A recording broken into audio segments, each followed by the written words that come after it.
बच्चों, राजेश सर आपका इस YouTube चैनल पर स्वागत करते हैं।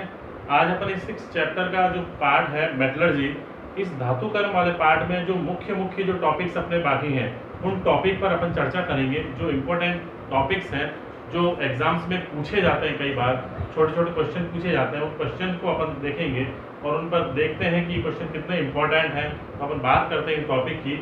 सबसे पहले मैंने 3 टॉपिक उठाए हैं मेटलर्जी में से। एक तो है उच्च ताप धातु कर्म, जो कई बार पूछ लिया जाता है, इसे पायरोमेटलर्जी भी कहते हैं। दूसरा है विद्युत धातु कर्म, इसे इलेक्ट्रोमेटलर्जी कहते हैं।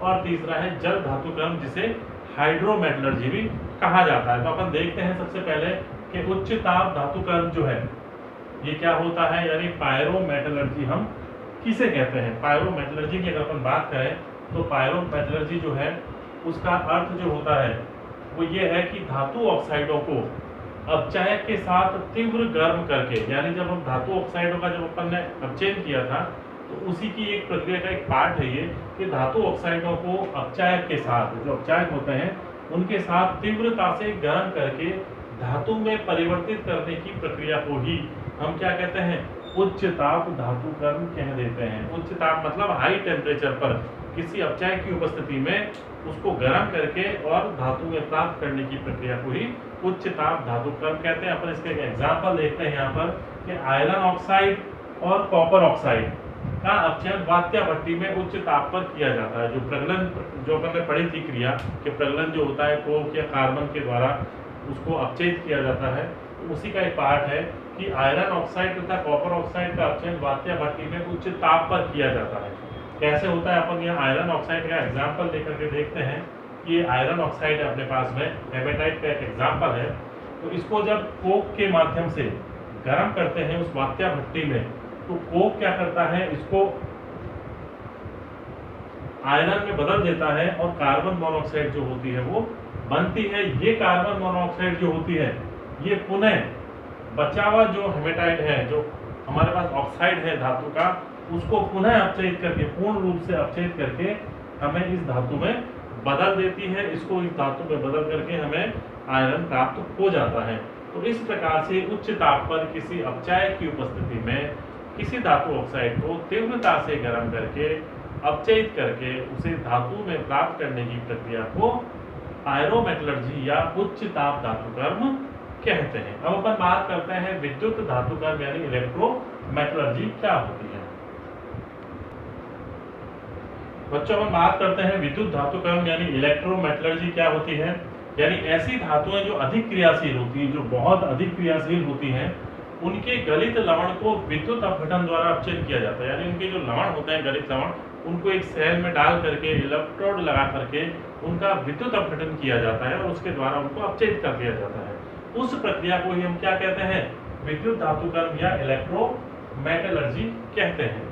उदाहरण के लिए हम बात करें कि सोडियम, मैग्नीशियम और एल्यूमिनियम, ये जो धातुएं होती हैं बहुत अधिक क्रियाशील होती हैं, इन धातुओं को इलेक्ट्रोमेटलर्जी द्वारा प्राप्त किया जा सकता है। तो इसे ही हम कहते हैं इलेक्ट्रोमेटलर्जी। फिर अपन बात करते हैं जल धातु कर्म यानी हाइड्रोमेटलर्जी क्या होता है। बच्चों, अब देखते हैं जल धातु कर्म यानी हाइड्रोमेटलर्जी क्या होती है। हाइड्रोमेटलर्जी जो होती है उसमें अपन क्या करते हैं कि एक जो धातु होती है, अशुद्ध धातु जो होती है, उस अशुद्ध धातु को किसी जल के एक उचित विलायक में घोल करके एक विलयशील संकुल बना लेते हैं। उस विलयशील संकुल को फिर एक प्रबल अपचायक धातु द्वारा विस्थापित कर देते हैं, जिससे जो अशुद्ध धातु होती है वो उस प्रबल अपचायक द्वारा विस्थापित होकर के अलग हो जाती है और शुद्ध धातु के रूप में हमें प्राप्त हो जाती है। इसे ही हम क्या कहते हैं, जल धातु कर्म या हाइड्रोमेटलर्जी कहते हैं। देखते हैं अपन, आइए इसमें किसी अशुद्ध धातु अयस्क को, अशुद्ध धातु की अपन बात कर रहे हैं, जैसा कि यहाँ पर है चांदी का एक धातु है अशुद्ध, अयस्क को धातु के विलय संकुल में, यानी विलय संकुल में हम इसको परिवर्तित कर लेते हैं। करने के बाद प्रबल अपचायक धातु द्वारा, यानी कोई भी प्रबल अपचायक जो होता है उसके द्वारा विस्थापन विधि से शुद्ध धातु को प्राप्त कर लिया जाता है, यानी प्योर मेटल जो है वो हमें प्राप्त हो जाता है, जिसे हाइड्रोमेटलर्जी कहते हैं। हाइड्रोमेटलर्जी कहलाती है प्रक्रिया।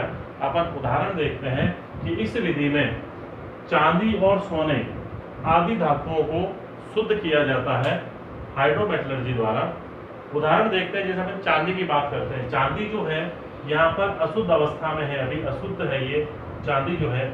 इसकी क्रिया हम उचित विलायक यानी जल में घोल करके, सोडियम साइनाइड जो होता है उसमें घोल करके, उचित विलायक में घोल करके सोडियम साइनो अर्जेंटेट संकुल हम बना लेते हैं, जो कि एक विलय संकुल होता है। ये संकुल बन जाता है बच्चों। ये संकुल जो होता है विलयशील होता है, क्योंकि जल में घोल करके इसको बनाया जाता है, इसलिए इसे जल धातु कर्म कहते हैं। इस विलय संकुल की अभिक्रिया हम एक प्रबल अपचायक धातु, जैसे यहाँ पर जिंक है, जिंक से कराते हैं। जिंक क्या करता है, जिंक इसमें से जो Ag है उसको हटा देता है, विस्थापित कर देता है और उसके स्थान पे खुद आ जाता है और धातु जो है हमें शुद्ध अवस्था में प्राप्त हो जाती है, अवक्षेप के रूप में प्राप्त हो जाती है, अवक्षेप या शुद्ध अवस्था में प्राप्त हो जाती है। इसलिए इसे हम कहते हैं हाइड्रोमेटलर्जी। अवक्षेपण की इस प्रक्रिया को, जो ये अवक्षेप बनता है, क्योंकि जम जाता है, जमने की जो क्रिया होती है यहाँ पर, इसलिए अवक्षेपण की इस प्रक्रिया को सीमेंटेशन भी कहते हैं। तो अगर आपको एग्जाम में पूछा जाए कि सीमेंटेशन क्या होती है, तो अपन को ये पूरी प्रक्रिया समझानी है कि किस प्रकार से इसको सीमेंटेशन कहते हैं, क्योंकि इस प्रकार से धातु विस्थापन विधि से हम एक शुद्ध धातु के अवक्षेप को रूप में प्राप्त करते हैं, क्योंकि वो विलय अवस्था में होने के बाद जम जाती है। जमने के कारण इस अभिक्रिया को सीमेंटेशन भी कहा जाता है। अब अपन देखते हैं एक अगला पॉइंट, अपना जो इम्पोर्टेंट टॉपिक जो है वो भी एग्जाम में कई बार पूछा जाता है, उसकी बात करते हैं इम्पोर्टेंट टॉपिक की। साथियों, ये देखते हैं अपन बच्चों, मेक आर्थर फॉरेस्ट विधि यानी साइनाइड प्रक्रम क्या होता है, यानी ऐसी धातुएं जो प्रकृति में मुक्त अवस्था में पाई जाती है, जैसे कि सोना और चांदी तथा प्लेटिनम। ये धातुएं जो होती हैं वो प्रकृति में मुक्त अवस्था में पाई जाती हैं। इनका सांद्रण अथवा निष्कर्षण इस विधि द्वारा किया जाता है। इस विधि में अपन क्या करते हैं कि इन धातुओं की क्रिया पोटेशियम साइनाइड या सोडियम साइनाइड से करवाकर इनके संकुल बना लिए जाते हैं। पहले इनके घुलनशील एक संकुल बना लेते हैं, फिर उस संकुल को धातु विस्थापन विधि द्वारा शुद्ध धातु प्राप्त कर ली जाती है। यानी धातु विस्थापन का मतलब है कुछ एक उच्च अपचायक जो होते हैं, प्रबल अपचायक जो होते हैं, उनके द्वारा इनको विस्थापित कर दिया जाता है। जो भी हमें शुद्ध धातु प्राप्त करनी है उसको विस्थापित करके पृथक कर दिया जाता है और इस प्रकार हम शुद्ध धातु को प्राप्त कर लेते हैं। तो इस विधि को हम कहते हैं मेक आर्थर फॉरेस्ट विधि, या इसको साइनाइड विधि कहते हैं, क्योंकि हम इसमें KCN या NaCN साइनाइड के रूप में काम में लेते हैं इनको घोलने के लिए। एग्जाम्पल अपन देखते हैं चांदी का। चांदी जो होती है मुक्त अवस्था में पाई जाती है। अभी ये क्या है, एक अशुद्ध धातु के रूप में, यानी यहाँ पर चांदी एक अशुद्ध धातु है। इसकी क्रिया जब हम KCN से कराते हैं तो एक घुलनशील संकुल बन जाता है। इस घुलनशील संकुल की क्रिया जब एक प्रबल अपचायक या प्रबल धातु जो होती है, अपचायक, इस प्रबल अपचायक से कराते हैं तो ये इसको विस्थापित कर देता है और हमें शुद्ध धातु प्राप्त हो जाती है। चांदी जो होती है यहाँ बिल्कुल शुद्ध अवस्था में हमें प्राप्त हो जाती है। इस विधि को हम कहते हैं मेक आर्थर फॉरेस्ट विधि। इसी प्रकार से हम सोने को भी देखते हैं कि जब गोल्ड को चांदी के स्थान पर रखेंगे तो हमें शुद्ध गोल्ड प्राप्त हो जाएगा। उसकी अपन अभिक्रिया देखते हैं। दूसरी अभिक्रिया हम देखते हैं, मान लीजिए अशुद्ध सोना है, गोल्ड है, इसकी अभिक्रिया जब हम KCN से कराते हैं तो इसमें भी हमें घुलनशील संकुल प्राप्त होता है गोल्ड का। इस घुलनशील संकुल की अभिक्रिया जब एक प्रबल अपचायक यानी जिंक से कराते हैं तो जिंक जो होता है इस गोल्ड को पृथक कर देता है, विस्थापित कर देता है और इसके स्थान पे खुद आ जाता है। इस प्रकार हमें अशुद्ध गोल्ड जो था वो शुद्ध गोल्ड में बदल जाता है और हमें शुद्ध गोल्ड प्राप्त हो जाता है। तो इसे बच्चों कहते हैं मेक आर्थर फॉरेस्ट विधि या साइनाइड प्रक्रम। अब अपन पढ़ते हैं इसका अगला जो इम्पोर्टेंट बच्चों, अपन यहाँ देखते हैं स्टील के बारे में। एक अपना टॉपिक है अलग से। स्टील एक मिश्र धातु होती है। स्टील जो होती है वो देखो 4 प्रकार की स्टील को यहाँ बताया गया है। चारों प्रकार की स्टील और इनके क्या क्या उपयोग होते हैं, इनमें से कई बार क्वेश्चन पूछ लिए जाते हैं बोर्ड में। तो अपन देखते हैं कि स्टेनलेस स्टील जो होता है, फर्स्ट स्टेनलेस स्टील जो बनता है ये बनता है आयरन, क्रोमियम, निकल और कार्बन। इनकी मात्राएं अलग अलग होने पर स्टील के प्रकार अलग अलग हो जाते हैं। तो इसमें आयरन जो होता है वो 73% होता है, कार्बन 18%, निकल 8% और कार्बन जो होता है 1% यानी 1% होता है। इतनी मात्रा में जब ये सारे तत्व उपस्थित होते हैं, धातुएं उपस्थित होती हैं उस मिश्र धातु में, तो उसे हम कहते हैं स्टेनलेस स्टील कहलाता है। इस स्टेनलेस स्टील का उपयोग क्या होता है बच्चों, कि ये ऑटोमोबाइल के कल पुर्जे बनाने में, बर्तन बनाने में और घड़ियों के केस बनाने में, यानी बर्तन जो होते हैं वो स्टेनलेस स्टील के होते हैं। अपन कई बार सुन चुके हैं, उन पर लिखा भी रहता है स्टेनलेस स्टील, यानी उन पर स्टैंड नहीं पड़ता है, दरार नहीं पड़ती किसी तरह की, इसलिए उसको कहते हैं स्टेनलेस स्टील। दूसरे जो प्रकार की स्टील है उसकी अपन बात करते हैं, तो ये जो होता है ये है निकल स्टील कहलाता है। इसमें देखते हैं क्या क्या मात्रा होती है आयरन, निकल एंड कार्बन की। आयरन जो होता है वो 97% होता है, निकल इसमें 2.5% होता है और कार्बन जो होता है वो 0.5% होता है। इतनी मात्रा में जब ये धातु उपस्थित होती हैं तो इन्हें हम कहते हैं निकल स्टील। क्या उपयोग होता है निकल स्टील का बच्चों? निकल स्टील जो होता है वो वायुयान के पुर्जे बनाने में काम आते हैं, ड्रिलिंग मशीन के निर्माण में, जो मशीनें ड्रिल करती हैं, छेद करने के काम आती हैं, उन मशीनों के निर्माण में भी इस निकल स्टील का उपयोग किया जाता है। तीसरे प्रकार की जो स्टील है उसे हम कहते हैं मैग्नीज स्टील। मैग्नीज स्टील में क्या होता है, आयरन जो होती है वो 86%, मैग्नीज 13% और कार्बन 1% उपस्थित होता है। जब ये सारी तत्व जो होते हैं या धातु जितनी भी होती है, ये जो उपस्थित होती है इतनी मात्रा में, तो इसे हम कहते हैं मैग्नीज स्टील। क्या उपयोग होता है इसका? ये एक इसका बहुत इंपॉर्टेंट उपयोग है कि मजबूत तिजोरी बनाने के काम आती है, वो मैग्नीज स्टील की बनी होती है। रेलवे लाइन बनाने के काम आती है, उसमें भी मैग्नीज स्टील को काम में लिया जाता है, बहुत ही मजबूत स्टील होती है ये। फिर हम बात करते हैं क्रोम स्टील की। चौथी जो प्रकार की स्टील है वो है बच्चों क्रोम स्टील। इसमें आयरन जो होता है वो 98% होता है और क्रोमियम 2%। केवल दो ही इसमें धातुएं पाई जाती हैं, आयरन एंड क्रोमियम। क्या उपयोग होता है इसके? इसका उपयोग होता है बेरिंग बनाने में। बॉल बेरिंग जो होती है जिसमें घूमती है कोई भी चीज़, उसको बेरिंग कहते हैं। तो बेरिंग बनाने में और काटने की रेती बनाने में, जो रेती आती है जिसको अपन फनल कहते हैं, उस काटने की रेती बनाने में भी क्रोम स्टील का उपयोग किया जाता है। लोहे की अपन बात करते हैं बच्चों, आयरन के बारे में देखते हैं क्या क्या जानकारियां हैं हमारे पास। तो आयरन जो होता है वो भी कई प्रकार का होता है, जैसे कच्चा लोहा, ढलवा लोहा, पिटवा लोहा आदि। तो कच्चा लोहा जो होता है उसे पिग आयरन भी कहते हैं। क्या होता है ये आयरन? कि जब वात्या भट्टी से प्राप्त अयस्क को पिग आयरन कहते हैं, यानी वात्या भट्टी से जो हमें सीधा लोहा प्राप्त होता है उसे हम पिग आयरन कह देते हैं या कच्चा लोहा कह देते हैं।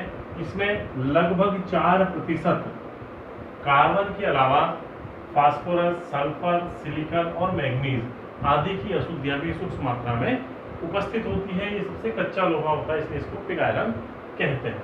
फिर हम बात करते हैं ढलवा लोहा की, कि जब पिघले हुए कच्चे लोहे को, यानी जो हमने लोहा प्राप्त कर लिया कच्चा, उस पिघले हुए कच्चे लोहे को रेत से बने सांचे में जब ठंडा किया जाता है तो बनने वाला लोहा जो होता है वो ढलवा लोहा कहलाता है। यानी कच्चे लोहे को जब मिट्टी के सांचों में डाल करके ठंडा किया जाता है तो उससे जो लोहा प्राप्त होता है उसे हम ढलवा लोहा कहते हैं।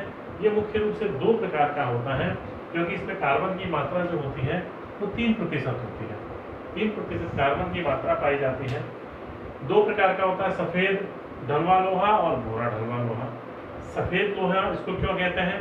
क्योंकि जब कच्चे लोहे को तेजी से ठंडा किया जाता है तो कार्बन जो होता है वो सीमेंटाइट बनने के कारण सफ़ेद रंग का हो जाता है। यानी सीमेंटाइट एक आयरन कार्बाइड बनता है, वो बनने के कारण, जिसे हम सीमेंटाइट कहते हैं, सीमेंटाइट बनने के कारण जो होता है वो सफ़ेद रंग का हो जाता है। जबकि भूरा जो होता है, इसमें क्या होता है कि जब पिघले हुए कच्चे लोहे को धीरे धीरे ठंडा किया जाता है, उसमें हम तेजी से करते हैं, इसमें हम धीरे धीरे ठंडा करते हैं, तो कार्बन जो होता है वो ग्रेफाइट के रूप में बदल जाता है और ग्रेफाइट के रूप में विद्यमान होने के कारण लोहा जो होता है हल्का भूरे रंग का हो जाता है, इसलिए इसे भूरा ढलवा लोहा कहते हैं। फिर अपन बात करते हैं पिटवा लोहा क्या होता है।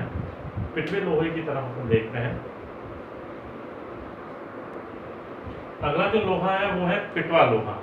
पिटवा लोहा यानी यह लोहे का शुद्धतम रूप होता है, ये सबसे प्योर लोहा होता है, एकदम प्योर होता है, जिसमें कार्बन की मात्रा 0.2% से 0.5% मात्र होती है। ठीक है बच्चों, तो इस प्रकार से लोहे जो होते हैं 3 प्रकार के, ढलवा, पिटवा और पिग आयरन जो होता है, कच्चा लोहा जो होता है, इस प्रकार से 3 प्रकार के होते हैं। अशुद्धियों के कारण ढलवा लोहा जो होता है वो 1423 से 1523 केल्विन के मध्य में पिघलता है। कई बार पूछ लिया जाता है कि ढलवा लोहा तो कम ताप पर पिघलता है जबकि पिटवा लोहा अधिक ताप पर, उच्च ताप पर पिघलता है। ऐसा क्यों? क्योंकि इसमें अशुद्धियां पाई जाती हैं, इसलिए ये निम्न ताप पर ही पिघल जाता है, जबकि पिटवा लोहा जो होता है वो 1823 केल्विन ताप पर पिघलता है। अब अपन कुछ इंपॉर्टेंट जो उसमें पॉइंट्स हैं उसके बारे में चर्चा करते हैं बच्चों, जो कई बार एग्जाम में पूछ लिए जाते हैं, छोटे छोटे से प्रश्न, कि कॉपर मेट क्या होता है। कॉपर मेट जो होता है वो कॉपर सल्फाइड और कॉपर ऑक्साइड का मिश्रण होता है, जिसे ही कॉपर मेट कहा जाता है। ये वात्या भट्टी में नीचे की तरफ बैठ जाता है और इसके ऊपर कीट या धातुगल जो है वो तैरती रहती है। फिर अपन बात करते हैं कि Al2O3 एल्यूमिनियम ऑक्साइड जो है उसमें जब किसी अन्य तत्व की अशुद्धि उपस्थित होती है तो हमें विभिन्न प्रकार के रत्न प्राप्त होते हैं, गार्नेट्स प्राप्त होते हैं। इन रत्नों को कौन कौन से रत्न प्राप्त होंगे, और वो रत्न जो होते हैं वो कौन कौन से होते हैं हम देखते हैं। पहला है जैसे रूबी, या इसको अपन कहते हैं माणिक्य। माणिक्य कब प्राप्त होगा? जब एल्यूमिनियम ऑक्साइड में क्रोमियम की अशुद्धि होती है। तो बच्चों ये भी कई बार पूछ लिया जाता है, बहुत ज़्यादा पूछते हैं एग्जाम में कि रूबी में कौन सी अशुद्धि पाई जाती है। तो इसमें Al2O3 में क्रोमियम की अशुद्धि होती है। इसी प्रकार से ब्लू सफायर, जिसको नीलम कहते हैं, एक बहुत ही महत्वपूर्ण रत्न होता है ये। इसमें एल्यूमिना में यानी Al2O3 में कोबाल्ट की अशुद्धि होती है। इसको बच्चों ध्यान रखना, ये दोनों ही बहुत ही इम्पोर्टेंट है, कई बार पूछा जाता है, इसको पूछ लिया जाता है, छोटे छोटे जो प्रश्न हैं। इसी प्रकार से जिंक ब्लेंड जो होता है, जिंक ब्लेंड की अगर हम बात करें, ZnS जो होता है जिंक ब्लेंड का सांद्रण झाग प्लवन विधि से किया जाता है। इसको हम झाग प्लवन विधि से करते हैं। जबकि कैलामाइन जो होता है जिंक कार्बोनेट, इसका सांद्रण गुरुत्वीय पृथक्करण विधि से किया जाता है। तो एक प्रश्न पूछ लिया जाता है कि जिंक ब्लेंड का सांद्रण किस विधि से करते हैं और कैलामाइन जो होता है इसका सांद्रण किस विधि से किया जाता है। तो इस प्रकार बच्चों धातुकर्म जो है मेटलर्जी, अपने इस चैप्टर में अपन ने बहुत सारे इंपॉर्टेंट जो टॉपिक्स थे, कुछ पॉइंट्स थे, उनको अपन ने अध्ययन किया। ठीक है, तो इस प्रकार अपन ने इनके लगभग सारे जितने भी पॉइंट्स होते हैं, जितने भी टॉपिक्स थे, उन सबको अपन ने यहाँ पर कर लिया है। ठीक है, धन्यवाद।